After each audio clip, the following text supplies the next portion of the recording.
My phone wouldn't stop buzzing. I watched the messages stack up in real time. Then my mother's words appeared.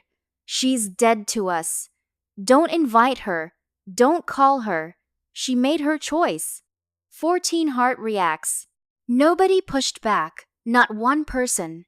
And what none of them knew was that a CCTV camera had already recorded everything. In 72 hours, that video would find them. My name is Celeste. I'm 34 years old, and I work as a hospital administrative coordinator at a mid-sized clinic. It's not a glamorous title. I manage budgets, patient records, and staff schedules. I keep things running. I always have. I was raised in a large, loud family where my mother ran the household like she was presiding over a courtroom. And my older brother, Darian, was the one they always praised. His name came up at every dinner table, every holiday prayer, every phone call between aunts. Honor roll, scholarship, promotion. Darian, Darian, Darian.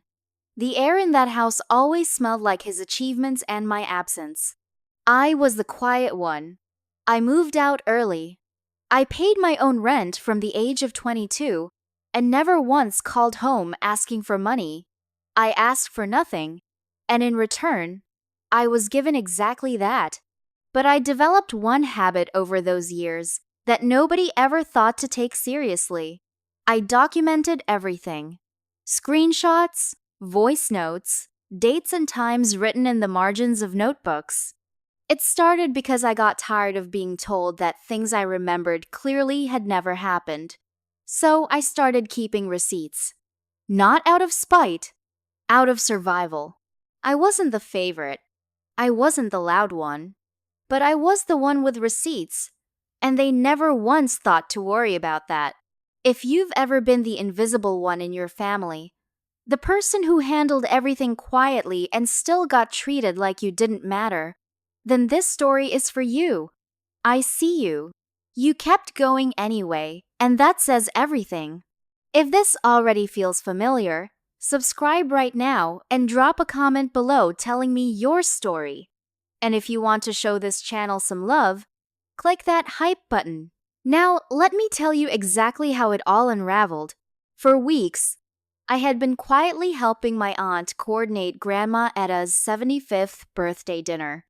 A restaurant booking, a slideshow, decorations. I was in the group text chains, confirming head counts, following up on RSVPs. Nobody asked me to do it. I just did it, the way I always did things, without needing to be asked twice. 3 days before the dinner, my aunt called me. Her voice was casual, almost cheerful. "Your mom said it'd be better if you didn't come," she told me. "She thinks it'll cause tension." I held the phone and said nothing for a moment. No explanation, no warning, no conversation. Just a verdict delivered like a weather update. I called my mother directly. The call lasted 4 minutes. "You embarrassed this family when you didn't show up to Darian's promotion ceremony," she said. "You chose work over your own brother." "Mom, I was covering an emergency shift." I texted Darian that morning. "Don't make excuses. You're selfish. You've always been selfish." She didn't raise her voice. She didn't need to. The flatness of her tone was worse than screaming. Before I could even process what had just happened, my phone lit up again. The family WhatsApp group. 23 members.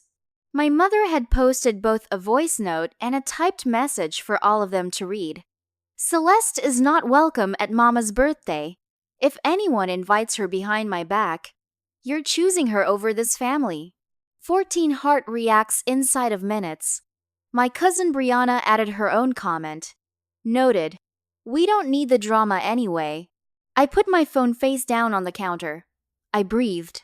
Then I picked it up again and started screenshotting. Silently, methodically, every message, every react, every timestamp. Because here is what my family did not know. Darian's promotion ceremony had been held in the lobby of my own clinic, the building where I work. The building with 4 active security cameras covering every angle of that lobby. And every second of that evening had been recorded. I was not invited to Grandma Etta's birthday. I knew I wouldn't be. So that evening, I sat in my apartment and sent a flower arrangement to the restaurant with a handwritten card addressed to her. Something small. Something real. My aunt texted me an hour later. Your mom had the flowers removed before Mama could see them. That was the part that cut deepest. Not the exclusion. The erasure. Grandma Etta never knew I had tried. She sat at that table surrounded by family, and never once knew her granddaughter had reached out. That deliberate removal of something so small and quiet felt like a message. You don't exist here. Not even your love gets through. A week later, the family threw an informal backyard cookout for Darian. A second celebration. I wasn't invited, but a sympathetic relative accidentally copied me on the group text with the address. I didn't go, but I saw the photos on Facebook that afternoon. In one of them, my mother stood holding a handmade banner. It read, "Raised by one amazing mom. Darian, you did it." In the comments, a family friend asked where I was. My mother replied publicly. Celeste made her priorities clear. We've moved on. 37 likes. I read that sitting at my work desk during lunch. I didn't cry. I opened a folder on my desktop that I had been quietly building for weeks and added the screenshot to it. 2 weeks after that, my mother called. Not to apologize. Money is tight right now, she said. Mama has a medical copay coming up. We need you to cover it. I paused. And in that pause, her tone changed immediately. I knew you'd be like this. You only care about yourself. You're lucky we still consider you family at all. I agreed to pay. But I sent the payment through a documented bank transfer and saved every text in that exchange. Every word. Every timestamp. After I hung up, I sat quietly in my apartment and said to myself, almost. Just a little longer. I was not falling apart. I want you to understand that clearly. I was organizing. Each insult went into the folder. Each receipt was filed. I was calm in a way that had nothing to do with peace and everything to do with patience. What my family didn't know was that the folder wasn't just screenshots and bank records. The most important item in it was footage. CCTV footage from the clinic's own security system recorded the night of Darian's promotion ceremony. The night I supposedly chose work over my brother out of pure selfishness. Part of my job as administrative coordinator includes overseeing the clinic's security and compliance systems. I know every camera angle in that building. I know how long footage is retained and under what conditions it can be accessed. So the same night, my mother sent that group message to 23 family members. I sat down and watched the lobby footage from that evening, and I watched myself walk through those doors. I'm not going to tell you everything that footage showed. Not yet. But I will tell you this. Something happened at that ceremony that Darian and my mother had carefully hidden from everyone else in the family. Something that would have changed every single conversation that came after it. They had built an entire story on top of what happened that night. And 4 cameras had been rolling the whole time. A few days later, someone I trust told me, when you're ready, you won't even need to say a word. The video will say it for you. I had been patient for 34 years. I could wait 1 more week. I saved the final file to a secure shared drive, leaned back in my chair, and for the first time in a long time, I exhaled. Dr. Renata Osei has been the clinic's senior director for over a decade. She is composed, precise, and not the kind of woman who says things she doesn't mean. She had known me for 6 years. She had watched me work, watched me handle pressure, and quietly guided me through more than one difficult professional moment. She didn't mentor loudly. She did it through presence and example. Dr. Osei had been at Darian's ceremony. She had stopped by the lobby briefly that evening as part of her routine. She had seen what happened. So when word reached her that I was being blamed across social media and family group chats for skipping the event out of selfishness, she called me into her office and closed the door. She looked at me steadily and said, "I don't get involved in personal matters, but I won't let someone I respect be slandered with footage sitting on our own servers. You tell me when." I thanked her. And then I waited. The family's confidence kept growing in the silence. Darian started sending me occasional texts. Casual, almost bored. "Mom's doing better now that there's less stress in the house. Just saying." I read each one and added it to the folder. My aunt posted a family photo on Instagram. The caption read, "Blessed by the ones who show up." I recognized the original photo. I had been in it once. I had been cropped out cleanly, like a loose thread snipped from fabric. Nobody mentioned it. Nobody seemed to notice, or if they did, nobody said so. Then the family began planning the next event. Grandma Etta's real milestone celebration. A church luncheon. Formal. A printed invitation list was made. A cousin accidentally forwarded it to me. My name was not on it. And then came the message that told me everything I needed to know about where things stood. My mother posted in the WhatsApp group, not directed at me by name, but aimed precisely at me in meaning. Some people mistake silence for weakness. Trust me, they'll regret that. I screenshot it, added it to the folder. Then I opened a message to Dr. Osei and typed 3 words. "I'm ready." The morning of Grandma Etta's church luncheon arrived cool and quiet. I did not post anything. I did not send any messages to the family group. I got up, made coffee, and went about my routine like it was any other Saturday. It was Dr. Osei's office that moved, not me. A formal email was sent from the clinic's compliance address to an extended recipient list that included the church deacon who had helped organize the luncheon and several family members outside the core WhatsApp group. Grandma Etta's world was wider than my mother had accounted for. The email was short, clinical. It read, "The attached footage is from our clinic lobby security system, dated the evening of Darian's promotion ceremony. It has been retained as part of standard compliance records. We are sharing it in response to statements made publicly about a staff member's conduct that evening. No drama, no accusations, just a timestamp and a file." Here's what the footage showed. I had come to that ceremony. I had come on my break, still in my scrubs, carrying a card and a small wrapped gift. I had walked through the lobby doors and found the event already underway.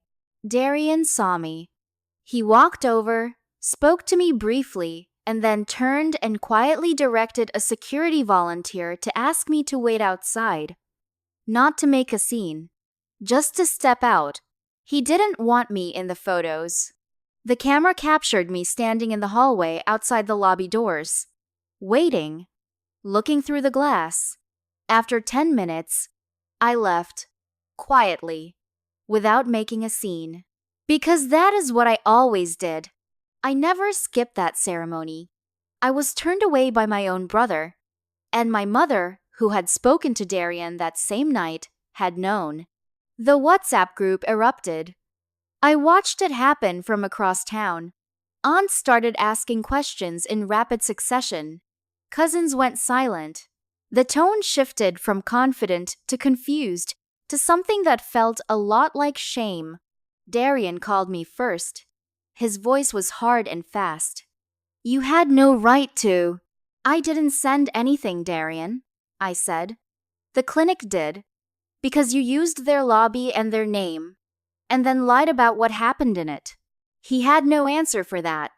The call ended. My mother called next. Her voice was tight, controlled, like she was holding something fragile. "You did this to humiliate us." "No, Mom," I said. "I didn't do anything. I just stopped hiding what you did." Then my phone rang again. a number I recognized immediately. My grandmother. Grandma Etta had been at the luncheon when the deacon quietly showed her the footage on a tablet. She called me, and when I answered, I could hear that she had been crying. "Baby," she said. "I didn't know. I didn't know." "I know, Grandma," I told her softly. "I know." In the weeks that followed, the WhatsApp group went nearly silent. Darian stopped sending his casual, pointed texts. My mother did not apologize. She simply stopped calling. The courtroom closed, and the loudest voice in it went quiet. 3 family members reached out privately. 2 cousins and my uncle. Each of them said, in their own way, that they were sorry for staying silent. I received those messages. I didn't perform forgiveness, but I didn't close any doors either. I just listened. Grandma Etta started calling me every Sunday. No agenda. No family noise in the background. Just her voice and mine, catching up on the week. That became our thing, and it became one of the best parts of my life. I didn't return to the family group. I didn't make a statement or post anything publicly. I went back to my job, my routine, and my quiet, structured life. The folder on my desktop sat closed. I didn't need it anymore. I used to think the worst part of being underestimated was the loneliness. The specific loneliness of being competent, reliable, and invisible all at once. But I learned something through all of this. When you've been documenting your truth for years, the moment it finally speaks, you don't have to say a single word. The record speaks for itself. I deleted the WhatsApp group notification from my phone. Not in anger, in peace.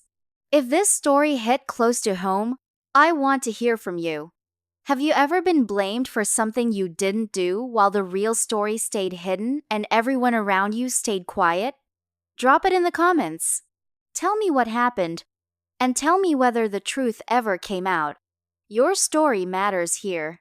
Subscribe to join a community of people who know exactly what it means to be underestimated and who decided to stop apologizing for that.